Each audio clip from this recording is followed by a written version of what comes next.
Sometimes it feels like the sun will never rise, like the birds will never sing again.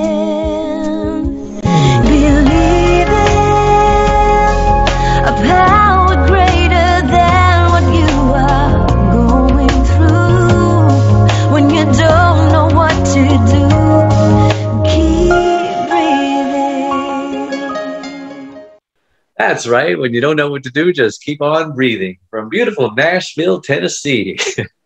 And usually from New York as well, with my lovely co-host Adrienne Gruberg, but she's out today, so it's just me and my guest. And I am Dave, the Caregiver's Caregiver, caregiverdave.com. And we're coming to you live and on demand 24/7 on numerous syndicated radio and podcast networks on 26 global audio video platforms, including iHeartRadio, iTunes, YouTube, Spreaker, SoundCloud, Vimeo, Stitcher, and just too many to mention. So just trust me, they're all there. And we are proud to be voted #1 caregiver podcast of the top 50 on Player FM and #2 caregiver podcast on FeedSpot out of the top 60. #2 caregiver podcast on caringvillage.com. And we have an especially exciting show planned for you today. Has the subject hypnosis ever kind of spooked you out? Well, we've got a show about hypnosis for caregivers. And I'm in that category. I would love to learn more about hypnosis, not have it be so spooky. And we have a hypnosis expert on the air with us today, Tim Shurr, MA. I'm not sure what MA means, but he'll tell us. Has an advanced degree in psychology and a multi-award winning hypnotist. He's facilitated, there's that word again, 15,000 individual coaching sessions and hundreds of group training exercises over the last 32 years. 32 years, wow. And discovered how to quickly help people eliminate anxiety and self-sabotage. That's a big one, because our subconsciouses have all this permanently recorded stuff, and a lot of it's a bad stuff, and that's what self-sabotages us. And he's going to go into your subconscious through the method of hypnosis and eliminate all that. Wouldn't that be wonderful? And he's the author of 6 books, including his bestseller, One Belief Away. Tim's approach is so effective. He's been featured on ABC, NBC, CBS, Fox News, and the TEDx stage. He's also host of the popular How to Be a Mesmerizing podcast. Interesting. But before we get started, I want to thank my last week's guest, 4 Habits of Hope, which is caregiving with laughter, joy, and practicality. You can listen to that podcast, by the way, on all those platforms I mentioned above, or on our Caregiver Dave website, our free membership Caregiver Dave website. And all right, enough of that. Tim, welcome to the show. Hey, we're thanks so for excited, having me, Dave. Excited to have you on. I always like to ask my guests, just who is Tim Shurr, and why was he placed on this earth? So Tim Shurr is just a guy who started out very insecure and full of anxiety and had one question, what is the cure for insecurity? How do I get rid of my anxiety and fears of not being good enough? How do I get rid of that horrible habit of sabotaging myself? And I spent 32 years looking for the answers to those questions and have found them. And so now I've spent my whole life helping people to end needless emotional suffering. In life, there's going to be pain, but so much of the suffering that we experience is needless. We can get rid of it, and we can get rid of it now. You know how you go to Las Vegas and see the hypnotist up there and ask for a volunteer from the audience? Do you do that kind of stuff or not? When I was younger, I did. I like the entertainment side of it, just because I like to perform, and it was fun helping people to be the star and helping so many people that were afraid of being a star, who had social anxiety, who were afraid to stand in front of others and groups. And then all of a sudden, what could you do? What's possible if you didn't care about what others thought of you anymore? That judgment or that scrutiny, if you just let it go and allowed yourself to shine. And so that's really why I did those shows, because it was fun and people were able to discover how much they actually had, how much potential they had inside of them. So most of my work, though, is more clinical. Now, I want to ask the $1 million question. Can everybody be hypnotized, or are there some people who absolutely cannot be hypnotized? Now, hypnosis is a way of saying we're going to use the power of your creative mind to your advantage. That's all hypnosis is. It's not a magical state of mind. It's not anything where some people can do it and some people can't. It's not like that at all. It's just understanding how your mind works and how to use your imagination and how to use the resources that you have inside of you to your advantage so that you're preparing you, not scaring you. You recently released a new book called One Belief Away, How to Program Your Unconscious Mind for Prosperity and Inner Peace. Gosh, if we can just reprogram our unconscious mind, tell us how to do it, Tim. Yeah, so that's what I figured out. After 30 years and over 15,000 hypnosis sessions, just one at a time, hour after hour, sitting in the trenches, helping people who said, you're my last resort. I've tried everything else. Nothing has worked for me. Therapy hasn't worked. Medicine hasn't worked. I've even tried hypnosis before, or meditation or yoga or acupuncture, and nothing works for me. Help.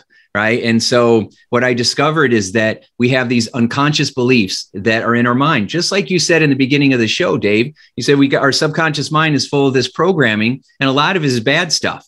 Right. It's not the experiences that we go through. It's the beliefs that come from those experiences that get into our mind, that tell us that help us understand who we are, who you are, what kind of a person I am, what kind of world I live in. And do I live in a safe world? Do I live in a cruel world? Can I trust people? Can you not trust people? Am I worthy of love? Am I not worthy of love? Am I good enough to accomplish my goals, or I'm not good enough? Am I lucky? Am I not lucky? All of those ideas were formed when we were kids, and they were formed without our conscious awareness. And they are sitting in our unconscious mind, guiding every decision and action that we make. And they're affecting us 10, 30, 40 years later, right? Where all of a sudden we're adults and we're struggling with our money, with our marriage, with our weight, with our confidence, with our stress. And we think it's because of the situations that are happening now, but it's not. It's because of those beliefs that are still influencing us from back when we were little kids. And as I was taking people through these hypnosis sessions, which just means you get relaxed and you start working with your unconscious mind. Your unconscious mind stores your beliefs, your experiences, your habits, your attitudes, your values. It stores it. And so hypnosis works by accessing that part of your mind, the boss part of your mind, figuring out what the beliefs are, what the habits are, upgrading the beliefs, going from I'm not worthy to I am worthy, and upgrading the habits. And all of a sudden, people are making instant breakthroughs. Doesn't matter if they were having panic attacks for 30 years. In an hour session, the panic attacks would vanish and never come back. People had horrible fears and phobias of all kinds. We were able to get rid of them in 20 minutes. I mean, it just kept happening over and over. It didn't matter. Lifelong dieters who could not lose weight to save their lives would lose 50 pounds, 100 pounds, and keep it off because they stopped dieting and they started focusing on upgrading their beliefs.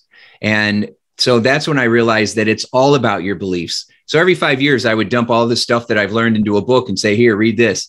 And the last one was called One Belief Away, because after all these years, I am convinced that everybody is literally one belief away from having this incredible breakthrough that they've been praying for. Is it possible that somebody can hypnotize themselves? Because this stuff is all stored in the subconscious, right? Yeah. And it's hard to get to the subconscious, isn't it? Unless when we're dreaming.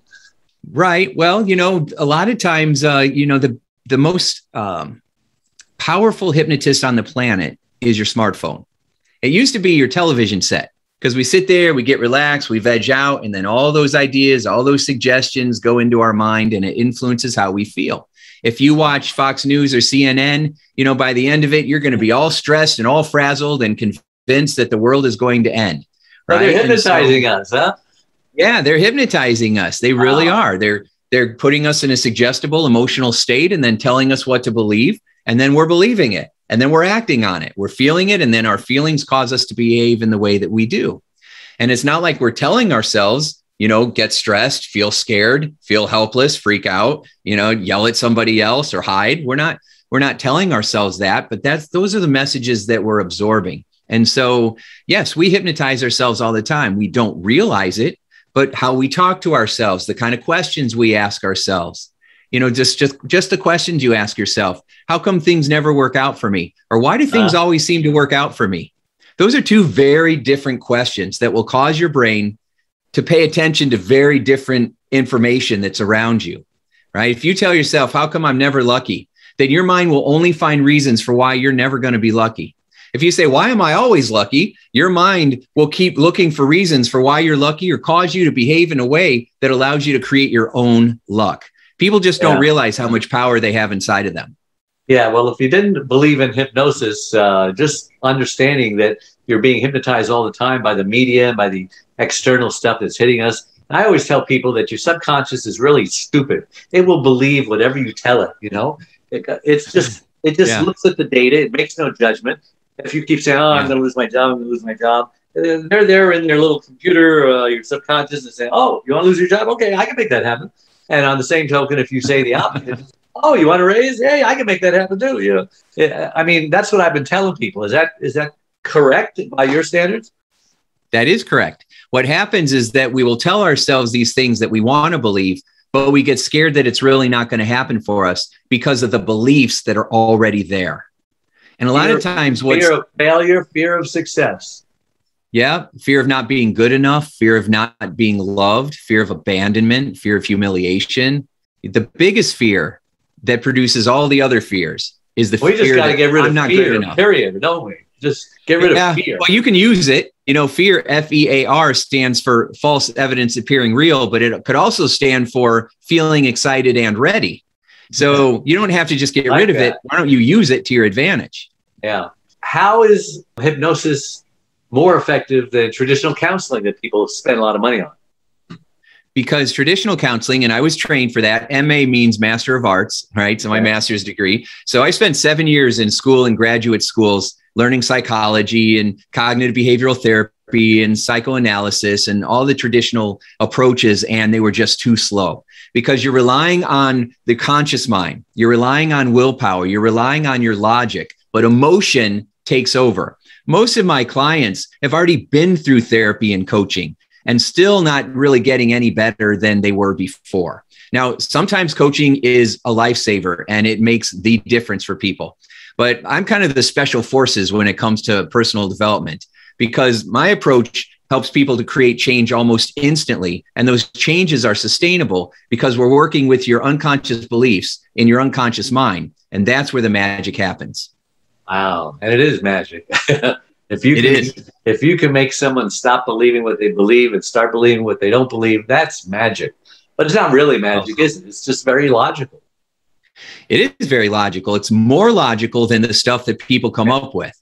So like being afraid of hypnosis, or sometimes people say, oh, that's the work of the devil. Well, if you knew what hypnosis was, the only work the devil did was to get you not to use it.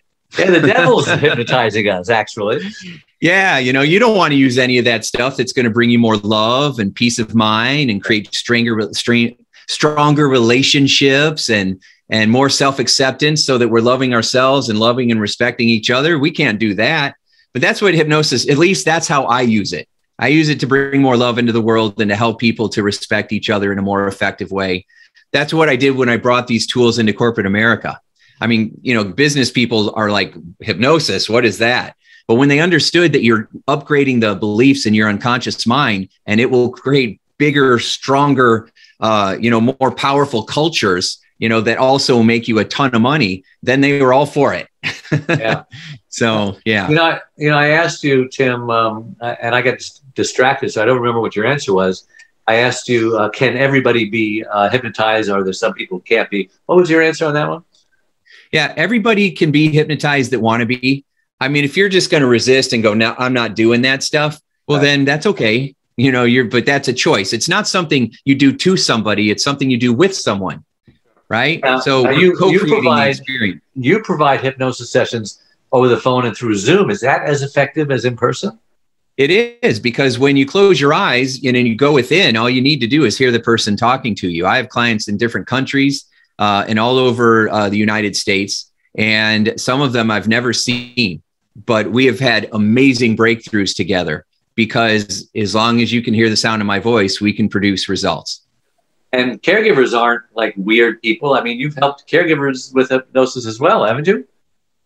Well, caregivers are beautiful people. Caregivers are the walking angels on earth, really. I agree. Because caregivers are, it's in the name. You care and you're a giver. That's beautiful, right? Yeah, but they care more about the people. they care more about their loved one, sorry for interrupting, than they do about themselves. And that's the problem. You know, they give and give and give till there's nothing left to give. You know, they need to learn how to put their oxygen mask on first. Hypnosis will actually help them with their self-care, right? Yeah, those are limiting beliefs. If we are caring for someone else and not caring about ourselves, it's almost always a worthiness issue where we either feel like we're not worthy of taking care of ourselves. We feel guilty if we take care of ourselves because our loved one is in pain or suffering, or we feel like the only way that we're ever going to feel love for ourselves is if we get that person to love us. And so we keep pouring into certain people like parents who will then tell you how amazing your sibling is, who's never there to take care of you or take care of them. Right. And so there's a lot of reasons why people do not make themselves a priority. There's lots of types of caregivers. And so, but everybody can find more peace in their life and upgrade the quality of their life, using these tools. Well, I can imagine what the most common reason that a caregiver would come to you. What is that common reason? And then tell us about that free course on hypnosis that includes a pre-recorded session for building confidence, and how all of our listeners can access that course. So caregivers come to me most often for stress relief and weight loss. Wow. And those two go together. Yeah, right? And then they're usually not sleeping very well. Yeah. Yeah. And the average caregiver gets 2 hours of sleep a night. I can't survive on 2 hours. I don't know how they do it. They can't actually. Yeah, not very well, because you will run yourself down and get sick really quick. And so, like you said, you got to put that oxygen mask on yourself first, or you're going to run out of air, and then you're not going to be able to take care of anybody. Right. And so, yeah, being able to recharge our batteries is essential. And a lot of people don't know anything about hypnosis. And as soon as they have an experience of it, that's what hooked me.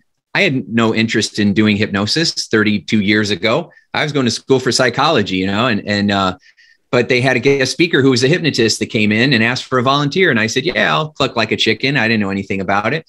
But it was the first time when I went into hypnosis that knot that I walked around with, that anxiety, disappeared for a little while. And I was like, what is this? This is not normal. I feel so peaceful right now. I feel full of serenity. I'm usually full of stress. What is happening? That's what got me hooked on hypnosis. So I put together a free course called Introduction to Hypnosis, and it actually has a pre-recorded session on total confidence. And so if you go to www.survivingtothriving.me/hypnosis, or just indiehypnosis.com and scroll down the page, or in the show notes, you'll be able to sign up for that class and experience the power of hypnosis. It's like a mind massage for yourself today. Can hypnosis take away physical pain or dull it, or, yes. You have a physical abnormality. My ankle didn't heal right. And, I wake up with a stiff back or whatever. I got to walk it out. How does it do that? Yeah. So it does it in a couple of ways. So my dad was a burn victim. He got blown up in an accident at a steel mill in U.S. Steel, got burned really bad. And I watched him in so much pain. I watched him in the Loyola burn unit, and the burn patients. I mean, it was just horrifying. And all they would do is give him drugs, and then, they get addicted to the drugs. And so when I was learning about hypnosis, I found out that hypnosis was used for natural pain relief, a couple hundred years ago. There was that in chemical anesthesia. They were kind of out at the same time. Yeah. Hypnosis has been around for thousands of years, like back in Egyptian times. They didn't call it hypnosis, but they would take people to sleep temples. They would sing songs to them. They would get them relaxed. They would give them affirmations for healing. It was hypnosis. They just didn't call it that. So it's been around for thousands of years. So it's just learning the power of the mind and the power of suggestion. So, So I wanted to help people with pain management. So I've worked with hospitals. I've trained doctors and nurses. I call it verbal first aid, teaching them how to naturally reduce discomfort and increase comfort. The way that it works is twofold. One, most people are so stressed and tight that it actually increases their physical pain because they're so worried that it's going to get worse, that they're never going to get better. And it actually increases the adrenaline and cortisol in their body and intensifies muscular pain, which intensifies all the other pain. When you get people relaxed, it usually cuts their physical pain in half right away. The second thing that it does is you can use the power of your mind to turn the discomfort down by using your imagination, visual imagery, by using suggestion. You can also cause people to fire off their relaxation response and release endorphins and serotonin and dopamine in their brain. That is your natural morphine that also gives you a feeling of ease. That's why I said before, Dave, that there's so much power that people have and it's already in their mind. They've just never been taught how to unleash it. Very good. All right, so we've come to the end of our hour, or a half hour, actually. How can people get a hold of you? I mean, and I want to take advantage of this too, because you've talked me into it. I no longer look at it as spooky. I mean, I'm preaching to other people how they can reprogram their subconsciouses. I think this might take it to the next level, and I might even be able to help other people as well. So I will be contacting you, and we'll have that free course. I just have to figure out which of all the things I have I want to get rid of. So how can people do that? How can they get a hold of you? Yes, if you just go to Indie Hypnosis, Indie like Indianapolis, INDY hypnosis.com, all the resources are there. And you can reach out to me that way as well if you need some one-on-one help. And you don't have to solve all the different issues in our life. I find that if we solve some foundational core issues, that all the other things resolve themselves. Very good. Thank you so much for coming on the show. I hope that so many caregivers take advantage of this free offer. I know I will. And if you're smart, you guys, you should do it as well. So thanks again, Tim. It was great meeting you in New York, and hope to see you again. God bless you. Yes, thank you, Dave. Been a pleasure. Anytime we suffer loss, we grieve. And a lot of people don't realize what even the grief process is. But it could be 5 to 7 steps ranging from denial, I don't believe this is happening, anger, oh my gosh, I'm so upset this is happening, to a form of bargaining, how can I get out of this, to depression, which is a very serious thing because that often leads to suicide. And then finally, after you realize you have no more control over your situation and you're totally okay with the new normal that it brings, that wonderful, wonderful place called acceptance.